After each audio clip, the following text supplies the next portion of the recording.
The mastermind played a perfect ghost, orchestrating an absolute masterpiece. Every dark escape route, precisa second, and blinded lens was mapped out with chilling perfection. The nearby homes factored flawlessly into his dark equation. He calculated exactly which porch lamps would glow and whose windows would stay completely pitch black. The cul-de-sac became a textbook he memorized to survive a life-or-death exam, and honestly, his arrogant assumption held up for quite some time. Detectives scoured the subdivision relentlessly for weeks.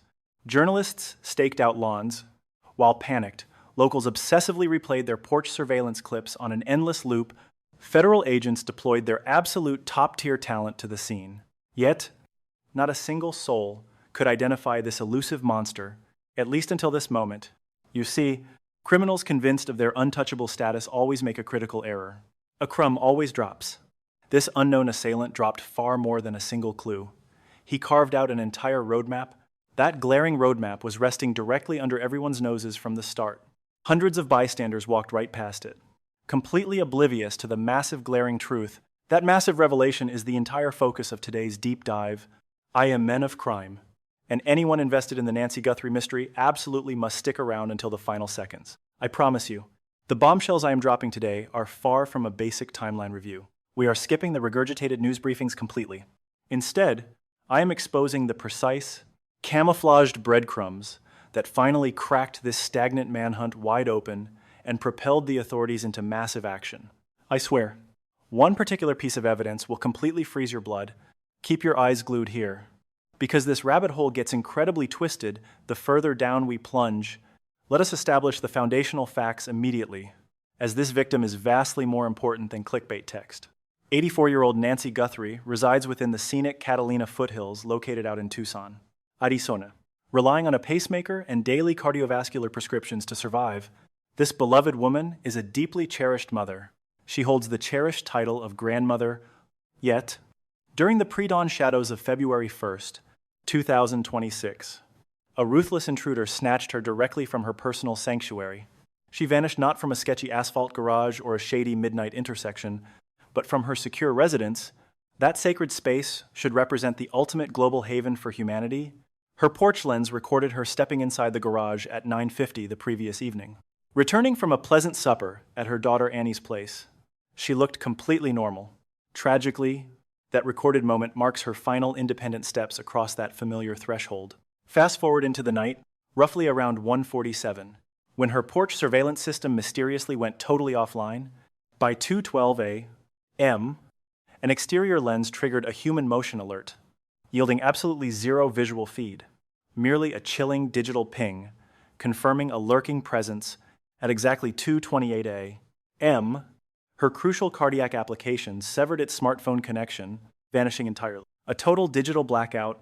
Promptly at 2:36 a.m., another residential lens, 2.5 miles out, captured an automobile navigating a secluded dirt path.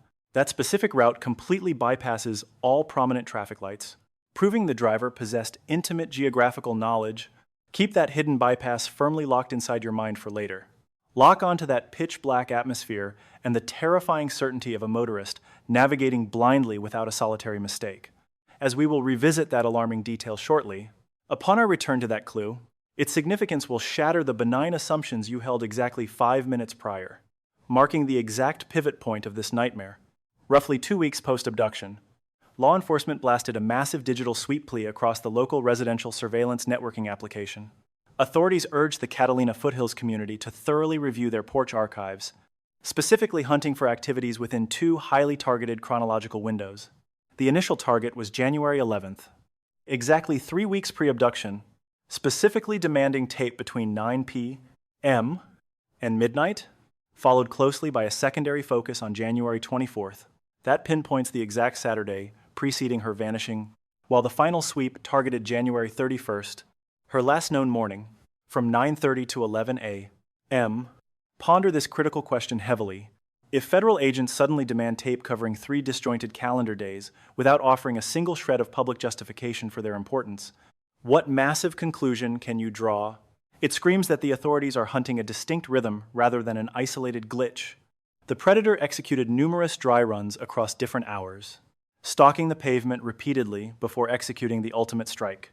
Tucked deeply within that January 31st bulletin lay a seemingly minor footnote, exposing a highly questionable automobile lingering along Via Entrada near 10 in the morning.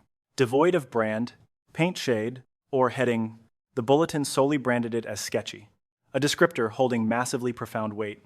Sketchy hardly represents objective truth. Rather, it embodies primal intuition. An observant bystander noticed that ride, and their deepest instincts immediately screamed that this creeping intruder absolutely did not belong. Unable to articulate their sudden dread or present hard evidence, the witness simply dismissed the terrifying vibe and resumed their daily routine, only for federal agents to fiercely reignite the topic 6 weeks later. Journalist Dave Mack, guesting on Nancy Grace's true crime broadcast, brilliantly articulated the precise phantom. These relentless detectives actively hunted. They demanded every single lens angled toward Via Entrada between 10 a.m. and 11:30 that fateful morning. Because, to summarize his thoughts, the creep's presence was glaringly obvious. Being highly conspicuous under the blistering noon sun speaks absolute volumes, and his assessment is flawless. An automobile commanding stares in a tranquil suburb under bright skies, while defying logical explanation, embodies an entirely unique breed of terrifying paranoia.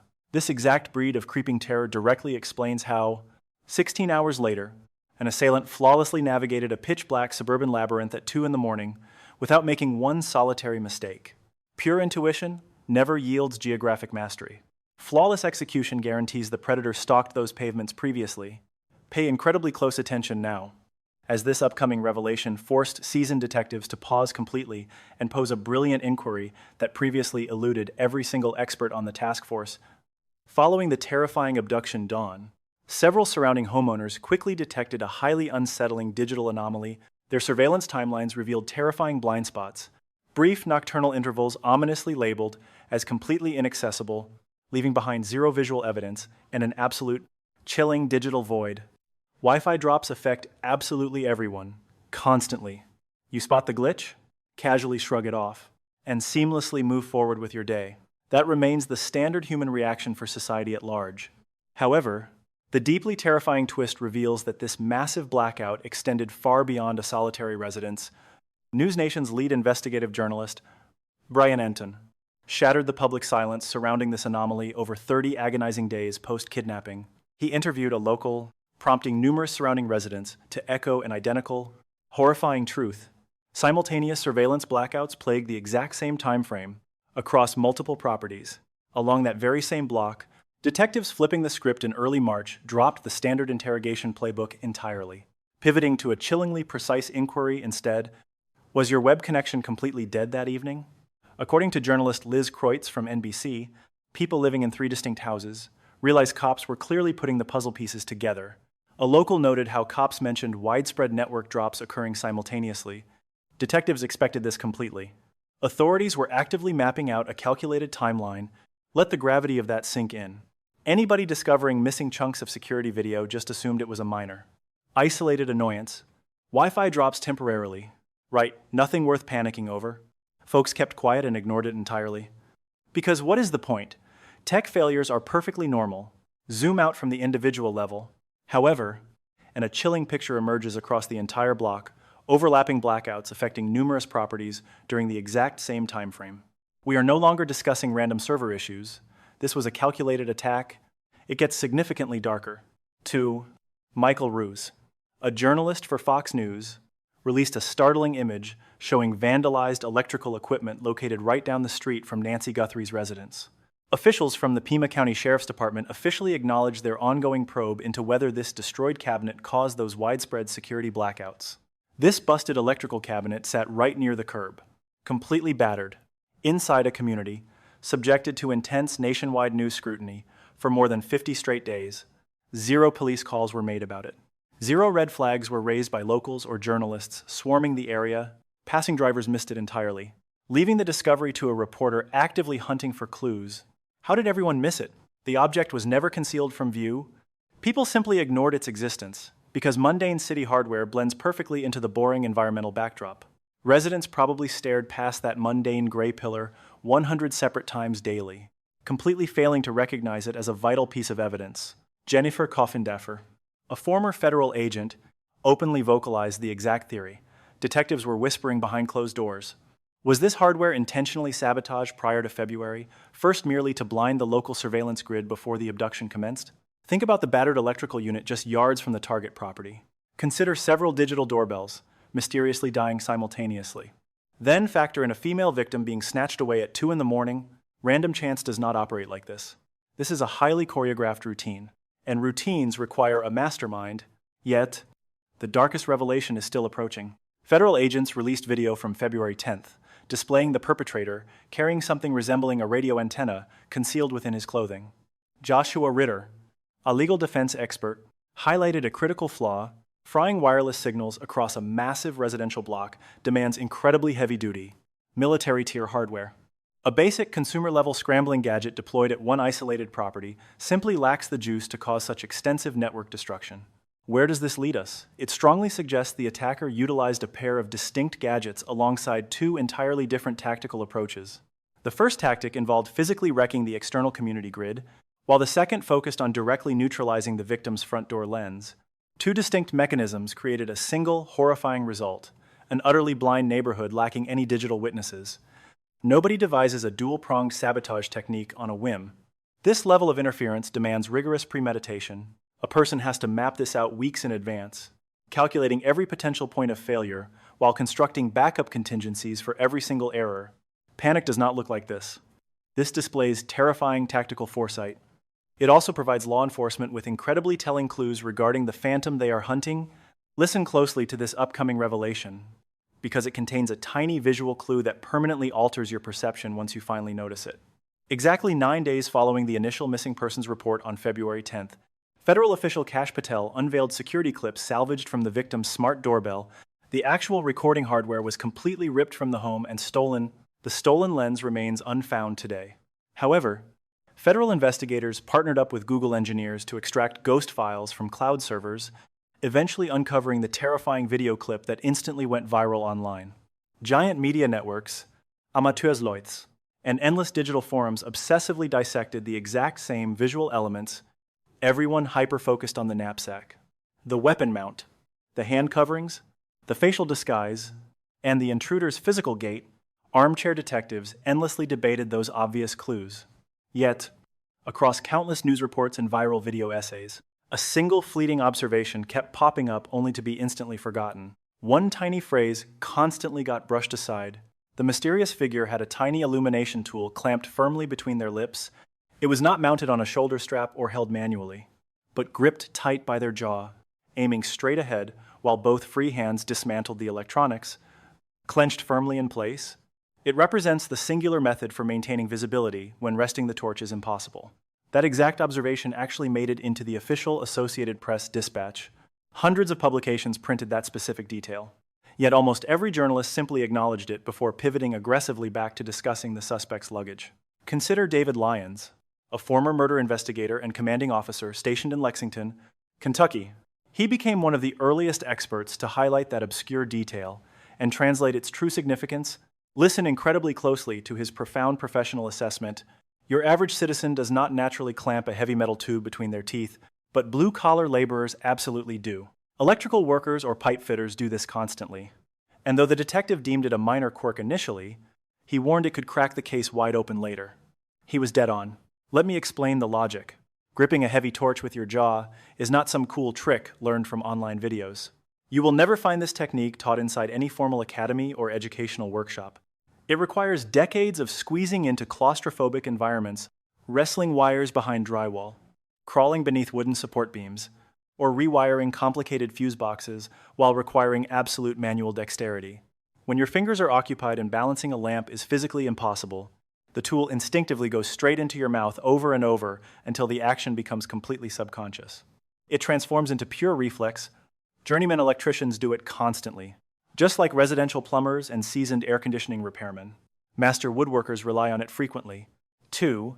Any tradesman surviving thousands of pitch-black shifts, requiring extreme manual labor, fundamentally understands this exact bodily maneuver. The action is permanently hardwired into their physical instincts. Standing on a shadowy patio at 2 in the morning while disassembling a smart lens, the intruder simply relied on raw occupational habit. Gripping that light with his teeth exposed his entire professional background.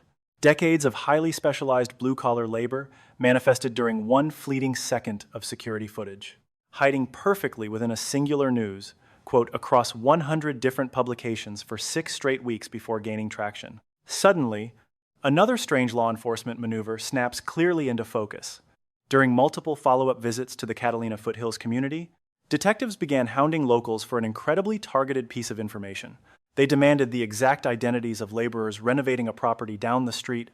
Cops stopped casting a wide net and started hunting for exact names of highly specialized contractors. During a different canvass, police probed residents regarding former locals, hyperfixating on anybody who relocated just prior to Nancy vanishing. Both of these aggressive interrogations aim at one single, terrifying conclusion. Picture a ghost hiding in plain sight, a guy whose day job gave him the perfect cover to stalk this exact neighborhood.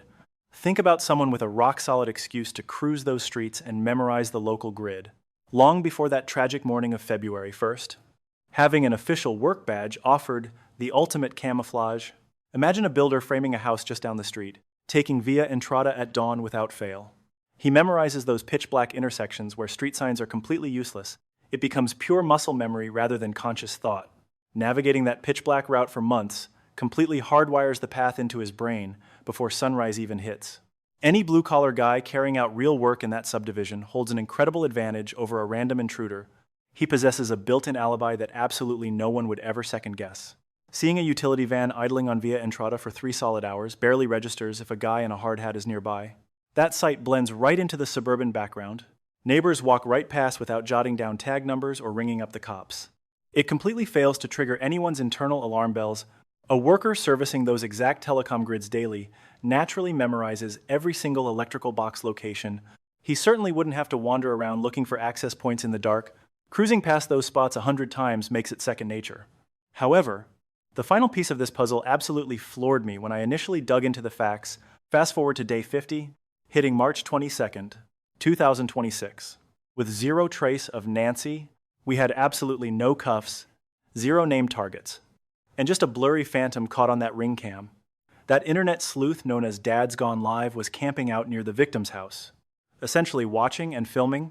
While staying hyper-focused on the scene, his camera caught a fading detail, completely baked dry by that harsh desert heat, hand-drawn posters staked right near the property. He immediately phoned dispatch, bringing Pima County investigators out to snatch up one specific placard for their lab. They didn't just snap a picture and bounce. They actually sealed that cardboard away for formal processing. The ink spelled out Guthrie alongside Carol Schmeck, mentioning Yavapai cops and the Lemons Road fire crew. A totally separate board explicitly highlighted CBD 2273, resembling a vehicle registration. Seriously, how did this slide under the radar until day 50? Because for almost 2 months, bright colors clustered near that driveway signaled just one concept: collective mourning through bouquets and ribbons. People mentally shoved those bright displays right into the memorial bucket. Any passing driver's subconscious simply labeled the cardboard as another sweet tribute and tuned it out. Not a single soul bothered to decipher that messy handwriting until our vlogger finally slammed the brakes to investigate. Digging into local archives and community gossip reveals that Carol Schmeck supposedly passed away on January 1st. That tragic event happened back in 2020 out in Chino Valley, Yavapai County, where the 74-year-old managed a local gemstone boutique. Neighbors remembered her fierce battles over aquifer access and rural plumbing regulations. That town sits roughly 224 miles from Tucson, easily a 3.5-hour commute. Those random agency titles splashed on the poster firmly point toward that northern territory rather than anywhere near Pima County. Basically, an unknown individual traveled all the way down here just to link a missing person with a 6-year-old death from 224 miles up north. That bizarre message baked under the scorching sky on the country's most heavily scrutinized block for quite some time. Yet the cops completely skipped the photos and tossed that physical item straight into an evidence sack, which speaks absolute volumes. Seasoned feds, managing a massive abduction hunt, don't just grab street trash on a whim. They confiscated it because the weird scribble suddenly tripped a major investigative alarm.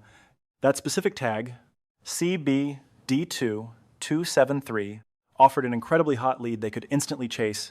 Tracing an actual auto registration leads directly to a living suspect.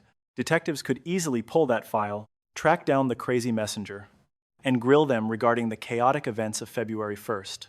Perhaps a hidden witness finally connected dots that local law enforcement totally missed. Alternatively, An angry citizen might be hijacking this massive tragedy just to blast some unrelated vendetta against the government. Yet my mind keeps drifting toward a third option, a terrified insider holding the key to Nancy's fate, who is way too paranoid to call the cops. They opted for an old-school drop, pinning physical clues directly onto the biggest stage imaginable, because it felt untraceable. Let me pause right here, as this next point forms the absolute core of my whole theory. Not a single piece of this puzzle was actually concealed. Eyewitnesses fully clocked that suspicious sedan idling out front while going about their totally normal morning routines. Entire blocks of angry homeowners realized their security feeds had mysteriously blanked out overnight. That weird glare from the beam showed up explicitly in federal press releases plastered across literally hundreds of major news sites. Those bright placards basically yelled for attention on a heavily patrolled avenue for over a week. Every bizarre anomaly stood out in plain sight, yet simultaneously managed to completely evade human detection. You can't blame lazy neighbors or incompetent detectives for this massive oversight. It all boils down to the simple fact that our brains don't work like hard drives. Your mind acts like a ruthless film producer, actively slicing boring background noise completely out of the picture. If a strange visual suddenly pops up like a random parked van, dropped Wi-Fi, buried text, or colorful junk by a gravesite, we lack a mental folder for it. We instinctively slap a totally normal label onto the weirdness and move on. This blind spot isn't some biological error. It's our ultimate survival mechanism. Filtering out the absolute chaos prevents our nervous systems from instantly frying whenever we step outside. However, this psychological glitch hands a massive weapon to any predator who truly grasps basic cognitive behavior. A highly disciplined creep could totally stroll through an upscale suburb at high noon, pulling off dark deeds while remaining effectively unseen. They skip the ski masks and simply blend flawlessly into the mundane morning routine. After all, a standard pickup truck cruising the block at 10 o'clock doesn't make anyone flinch. Danger hides in plain sight. Looking as natural as a parked work van, an out-of-place flashlight usually just fades into the dark backdrop of a massive mystery. Yet the biggest clue often stalks through the shot completely unnoticed. It has been exactly 57 agonizing days since Nancy Guthrie vanished. At 84, she relies entirely on a pacemaker and critical daily cardiac pills. Federal agents refuse to let this investigation turn cold. Handcuffs haven't clicked yet, and that porch shadow remains a nameless phantom. However, our current picture is drastically sharper than day one. Detectives have officially pinned down the suspect's vehicle, the operational timeframe, and the exact scouting dates. That suspicious electrical box was flagged. While the security system blackouts were finally connected, they even identified the exact flashlight model used. Those bright warning placards were processed, and a former New York investigator scrutinized the 2:36 morning doorbell clip, pointing toward a Kia Soul. That deduction came from analyzing the distinct curves, rear windows, and tall taillight setup. Officially, authorities haven't confirmed that specific automobile yet. Law enforcement remains completely silent on whether the ride spotted on Via Entrada at 10 in the morning matches the one fleeing at 2:36. Yet the Bureau's highly specific 90-minute timeline demand for January 31st screams that they already linked those two sightings internally. Her desperate family dropped a staggering $1 million bounty for tips leading to Nancy's rescue or an arrest. They firmly believe a local resident possesses the missing puzzle piece, and their latest statement requires you to seriously let it sink in. The person holding that critical clue probably has zero idea they possess it. This is exactly where you step in. Did you drive down Via Entrada on the morning of January 31st and spot a weird vehicle? Even if you brushed it off, dial 1-800-CALL-FBI or visit their tip portal immediately. That 90-minute block remains critical. Did your surveillance system drop on February 1st? Making you assume the Wi-Fi glitched. Cops need to know, because that outage was likely intentional sabotage. If you hired contractors up in the Catalina foothills during the winter months, investigators desperately need those business names and crew details. That tiny detail could blow this wide open. If you cruise past those bright street markers before day 50 without reading them, think back, try to picture the exact words printed on them. You might have absorbed a vital detail subconsciously. Dial 0 for the Puma County Sheriff tip line. Anonymously call 888-CRIME at 520-8827-463. If this video helped, speak up. If it made a mundane detail suddenly look suspicious, share it instantly. Blast this to anyone living nearby or commuting down that specific route. The exact coordinates of Nancy's location are probably buried inside a stranger's head, disguised as boring everyday trivia waiting to be unlocked. Uncovering those hidden truths is exactly what this channel aims for. Hit subscribe to track this intense investigation. Because I refuse to stop, I will continually break down these complex clues into simple terms It has been 57 terrible days, and Nancy Guthrie desperately needs our undivided attention to bring her home. Stay invested. In a world that often feels unpredictable and uncertain, one powerful lesson stands out. No one is ever truly invisible, and no action exists without consequence. The story reminds us that even the most carefully planned wrongdoing carries within it the seeds of its own exposure. Every decision, no matter how calculated, leaves behind traces, small clues that, over time, reveal the truth. What's even more important is how easily truth can hide in plain sight. People walked past the answers, unaware, not because they lacked intelligence, but because they lacked attention. This teaches us the value of awareness, of slowing down, observing, and thinking critically about the world around us. Sometimes, the biggest truths are not hidden far away, but right in front of us. There is also a deeper moral reflection. Arrogance blinds. When someone believes they are untouchable, they stop being careful.